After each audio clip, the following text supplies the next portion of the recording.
Me kthimin e mërgjimtarëve në vendlindje në sezonin e verës, rritet dukshëm edhe nevoja për dokumente personale dhe shërbime administrative. Pikrisht këtë e shohim sa më shpesh edhe në sportelet tona gjatë sezonit të verës. Për të folur për këtë, për sfidat, rrisit dhe gjithçka rreth këtij drejtimi, kemi edhe drejtorin e udhëheqjes së librave AM, zotri Faton Fazliun. Zotri Fazliu, mirë se erdhët në emisionin ton. Mirëmëngjes, mirë se u gjetëm Xheran, faleminderit për ftesën, është kënaqësia ime të jem sot në emisionin tuaj të mëngjesit dhe normalisht të drejtohem gjithë dëgjuesve të servisit publik në gjuhën shqipe. Në sezonin e verës rritet dukshëm numri, e thash edhe në sportele, prishmërit janë më të larta, pritja është më e lartë në fakt e personave të cilët vinë nga mërgimi. Sa ndryshon dinamika e punës tek ju, tek drejtoria gjatë kësaj periudhe, sidomos gjatë verës? Është vërtet se në drejtorinë cilën në udhëheq tash 2 vite, ka periudhat e caktuara të vitit ku rritet dukshëm dinamika, puna dhe kërkesat për dokumentacione personale dhe për shërbime administrative. Andaj një ndër këto, ti themi, sezon është sezoni i verës, ku dukshëm me ardhjen e mërgjimtarëve këtu në vendin tonë, ata i kanë nevojat e veta për cilat duhet të mbarojnë shërbimet administrative, po edhe nxjerrjen e dokumentave personale. E dini se një ndër institucionet kyçe për dhënien e dokumentave personale apo gjithçka fillon nga aty është drejtoria për udhëheqjen e librave AM.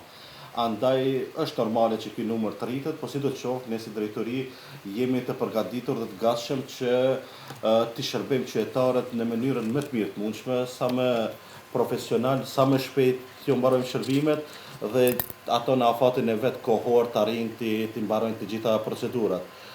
Sidomos në pikat kyçe ku janë me, të themi, kërkesat më të mëdha si qytetet më të mëdha, Shkupi, Tetova, Manastiri, Venezia, Kërçova, Struga, normal që ne mundohemi që edhe ekipimin ta rrisim gjatë këtyre ditëve dhe me vetëm arsye që qytetarët të marrin shërbime sa më të shpejta. Ka ndonjë pritshmëri apo statistikë konkrete se sa rritet numri pikërisht në korrik ngushtë? Nuk mund të precizohet sakt me numra, për arsye se çdo herë ato numra janë variabile dhe ndryshojnë, po sidoqoftë dinamika rritet. Po. Ju ndjeshëm me vëreni këtë. Ne kemi 2-3 periudha kohore të vitit që dinamika rritet, ajo është ku regjistrohen në shkollat e mesme, ku regjistrohen në për fakultete dhe normal gjatë sezonit të verës apo gjatë sezonit të pushimeve dimrore kur janë. Po, se dokumentacione duhet të rinovohen. Cilat janë dokumentet që më së shumë t'i kërkohen nga mërgjimtarët? Zakonisht mërgjimtarët aplikimet më të shpeshta i bën për certifikatën e linjës apo për regjistrimin e fëmijëve të cilët janë të lindur jashtë shtetit. Ne dimë se një pjesë bukur e madhe e mërgjimtarëve jetojnë dhe veprojnë me familjet e tyre jashtë vendit dhe atje shpesh ndodhin që bashkëqytetarët tonë të lindin fëmijë atje dhe pastaj do duhet të regjistrojnë në vendin AM. Kështu që ato janë shërbimet më të zakonshme që ndodhin, por normal, certifikata e lindjes duhet patjetër edhe për aplikime për pasaport, për letër njoftimi kështu me radhë. Kështu që kjo është një ndër dokumentacione. Vetëm se jeni të përgatitur se çka më së shumti kërkohet. Sa është koha mesatare për pritjen e një dokumentacione dhe a ka ndryshuar kjo?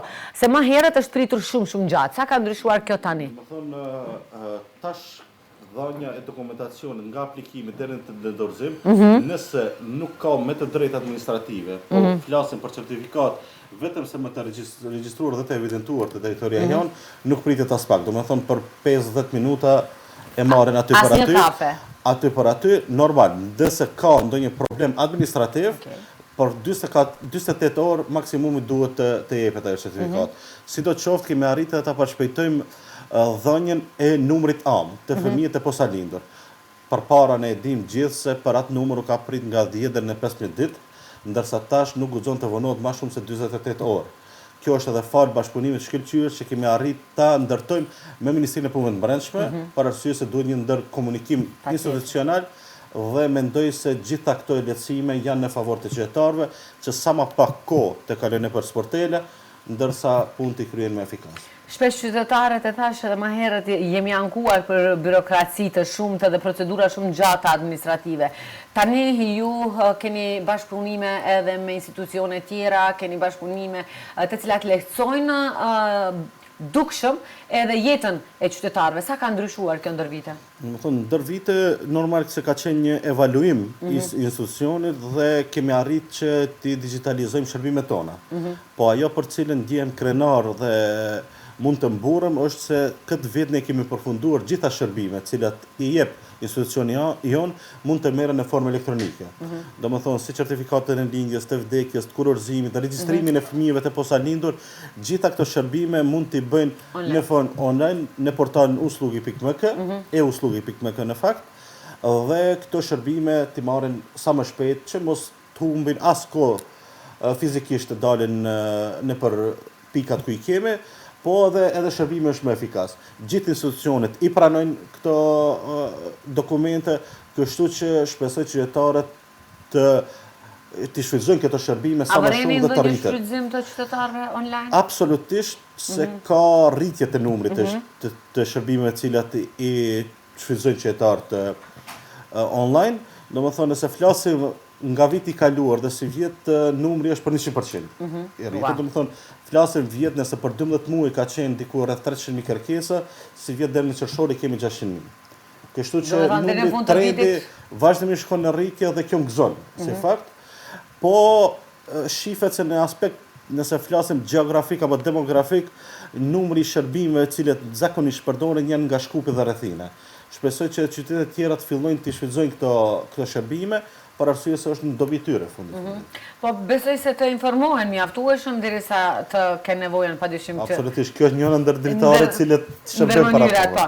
Gjatë sezonit të verës, cilat janë sfidat më të mëdha me të cilat përballeni ju si institucion?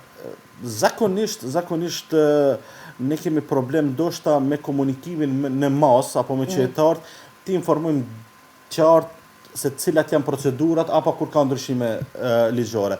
Fatkeqësisht jo çdo qytetar i cili vepron dhe punon jashtë vendit është i njoftuar me çdo ndryshim që ne kemi bërë si drejtori dhe hasim në kësi problematika. Po sidoqoftë, unë jam i kënaqur me ekipin cilin e kam në institucion dhe janë një ekip profesionist cilët vazhdimisht mundohen të shërbejnë qytetarët.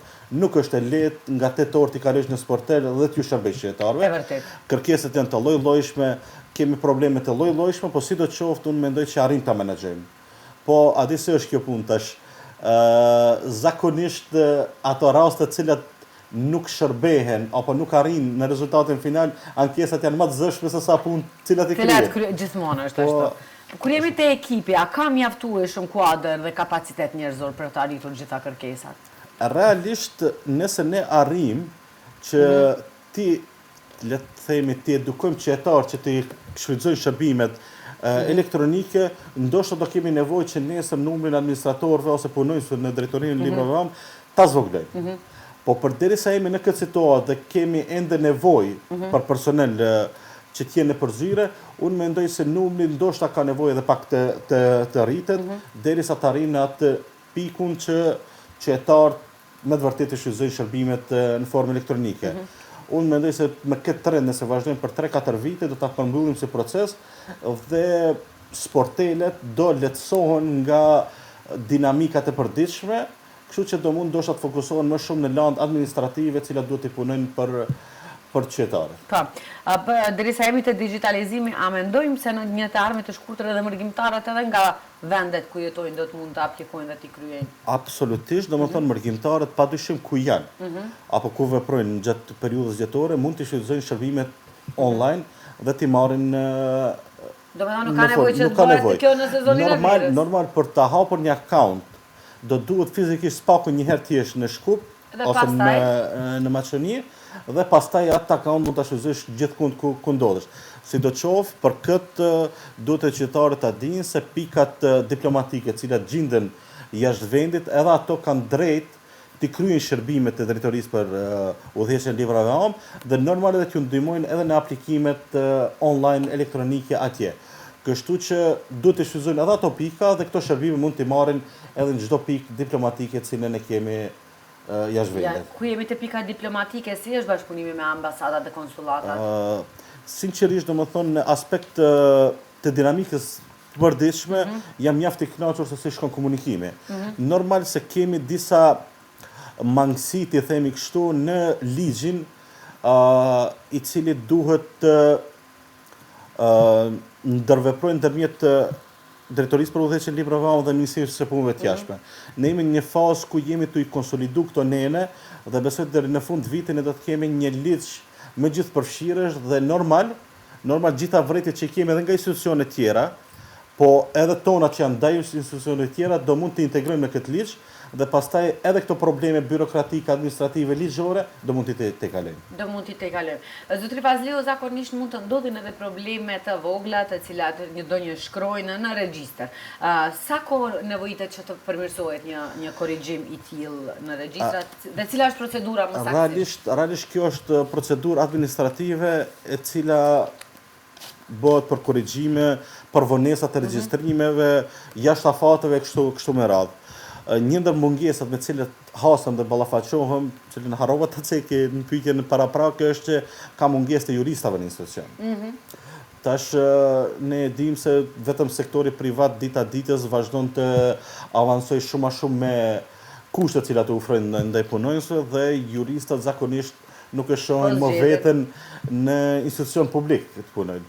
Andaj, duke pasur këtë mungesë, kemi pak vonesa në dhënien e këtyre të themi korrigjimeve apo dokumenteve administrative, shërbimeve administrative cila i japim, po sidoqoftë mundohemi që në afat brenda një muaji gjitha kërkesat t'ju kthejmë përgjigje qytetarëve. Duhet ta kemi qartë se kështu kërkesa na kemi parafërsisht brenda muajit rreth 1000 dhe nuk është as pak e lehtë që me një ekip shumë të vogël të juristave të arrijmë të përgjigjemi gjithë në kohë, po sidoqoftë shpresoj që në afatin e vijim, në komunikim me Ministrinë e Financave, do mund të angazhojmë juristë të ri dhe pastaj ndoshta edhe këtë procedurë ta lehtësojmë. Kur jemi te modernizimi apo në çfarë faze ndodhet modernizimi i sistemit në këtë moment? Në aspekt të digitalizimit apo modernizimit të shërbimeve, duhet ta kemi një gjë qartë, është diçka që evaluohen vazhdimisht kërkojnë një farë upgrade të shërbimeve dhe kjo është teknologjia e cila avanson përditshmërisht. Dhe normal se ne duhet jemi të gatshëm që përditshmërisht të bëjmë korrigjime të vetvetes, të themi, po normal edhe ta marrim edhe feedbackun nga qytetarët me disa shërbime që nuk janë të kënaqur dhe ne mund t'i korrigjojmë. Po sidoqoftë, unë mendoj se si vjet ne arritëm që çdo shërbim cilën drejtoria i jep, të mund ta marrë në formë elektronike. Dhe normal se ne duhet përditshmërisht të avansohemi dhe shpresoj që me këtë trend të vazhdojmë. Më herët e përmendet rastin që jeni më krenar që numri am i të posalindurve tani jepet për maksimum 48 orë. A do thotë kjo se po i futemi edhe trendit botëror që fëmiu derisa del nga spitali me të ëmën vetëm se ta ketë edhe certifikatën e lindjes? Numrin am fakt. Po, në këtë vit e kishim një pilot projekt së bashku me Ministrinë e Shëndetësisë, Ministrinë e Digitalizimit, Ministrinë e Punëve të Brendshme dhe institucioni jonë, ku e provuam që vetëm se fëmijët posalindur të mund të marrin certifikatën para se të dalin nga spitali. Është diçka që nuk mund të arrihet. Domethënë i kemi detektuar cilat janë vërejtjet, lëshimet gjatë kësaj procedure dhe jemi duke munduar që të anulojmë gjitha këto problematika të themi, po shpresoj se shumë shpejt do ta kemi këtë si shërbim. Normal se për këtë na duhen edhe resurse dhe kapacitete njerëzore tjera. Për arsye se do duhet ofiçar apo punonjës të librit tam, të cilët duhet të angazhohen për spitalet ku ndodhin lindjet, për arsye se aty të bëhet regjistrimi. Ndërsa pastaj komunikimi dhe nxjerrja dhënia e dokumentit nuk është procedurë e cila duhet të vonojë. Normal që kemi edhe probleme të cilat hasemi zakonisht me prind. Kemi një pjesë të madhe të qytetarëve të cilët nuk janë të kurorzuar. Dhe kur kemi kështu raste dhe fëmia lind, domethënë patjetër është që regjistrimi të bëhet në formë fizike dhe jo në formë elektronike. Si mund të bëhet një regjistrim kur dy prind nuk janë të regjistruar dhe ka një? Nuk ka problem në regjistrimin, po do duhet të dy të japin deklaratë se e pranojnë fëmijën dhe kjo e merr kohë. A përderisa janë të kurorzuar nuk ka procedurë për këtë, mundet njëri prind ta bëjë aplikimin dhe Gjithçka të përfundon. Të përfundon. Përmendët më herët edhe besimin e qytetarëve dhe vlerësimin e tyre dhe normalisht kritika nëse kanë, do ju kishim bërë shumë mirë që ju edhe ta dini veten ku ta përmirësoni. Si e vlerësoni tani besimin e qytetarëve në këtë moment që jemi ndaj viteve që kemi pasur para praktikisht? Një ndër reformat të cilët e kam zhvilluar drejtorinë e librave am ka qenë puna e transparencës, puna e komunikimit direkt me qytetarët dhe normal marrja e vërejtjeve, problemeve të cilat janë hasur qytetarët. Unë mendoj se në këtë periudhë 2 vjeçare ne kemi arritur që ta ngrisim besimin e qytetarëve ndaj institucionit. Me të vërtetë ka pas problem në perceptimin e qytetarit ndaj institucionit cilën unë sot e menaxhoj. Po mendoj që me komunikimin e përditshëm apo me atë që ne kemi qenë si menaxhmenti i territorisë të hapur me qytetarët, kemi arritur që ta kthejmë besimin e qytetarëve ndaj institucionit, po normal se transparenca e bën edhe punën e vet. Patjetër. Kemi tek kjo pyetje, e dim që administrata është edhe fytyra e parë e shtetit në shumë qytete dhe për shumë qytetarë. Sa është e rëndësishme kultura dhe komunikimi dhe shërbimi i ndaj tyre? Domethënë, unë shpesh e kam thonë, çdo institucion i cili jep shërbime dhe është në komunikim të drejt për drejt me qytetarin, padyshim se edhe krijimi i percepcionit për qytetarët për një institucion, për një qeveri, për një kuadër të caktuar e krijon gati. Andaj unë mendoj se përveç kësaj ne duhet mundohemi që të komunikojmë edhe me punonjësit, cilët do ta kenë qartë se aty janë për t'ju shërbyer qytetarëve dhe komunikimi me të jetë sa më nivel. Dhe normal tash ne duke qenë se kemi kërkesa të shërbimeve nga gjenerata të lloj-llojshme, nga grupacionet e edukimit të lloj-llojshme. Kështu që ne do duhet jemi ata të cilët bëhemi urë që t'i lidhim me institucionin dhe t'ju shërbejmë aty. Nuk ka problem dhe çështja e cila nuk zgjidhet. Normal me një komunikim të mirëfillt, çdo problem, çdo kërkesë e qytetarit mund trajtohet dhe mund gjendet zgjidhja e duhur.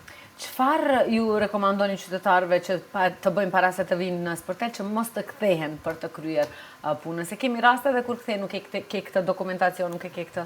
Zakonisht qytetarët do mundet të informohen në 2 pika realisht para se të vinë tek institucioni. Mund të drejtohen me mail deri tek mail adresat cilat janë në faqen e drejtorisë për udhëheqjen e librave, po të njëjtat kontakt pika janë edhe tek euslugi.gov.mk. Dhe aty janë të shënuara bukur qartë se cilat duhet për shërbime të caktuara çfarë dokumentacion duhet të sjellë. Normal se edhe në faqe janë ato dhënat, janë edhe nëpër ligjet rregullore të punonjësve të cilat mund të gjejnë online, po sidoqoftë edhe numri im personal dhe i stafit tim janë të disponueshëm për t'ju shërbyer dhe t'ju ndihmuar qytetarët. Për t'ju ofruar ndihmë. A ka pas ndonjë rast më interesant apo më sfidues për ju nga momenti që ju e menaxhoni këtë? Realisht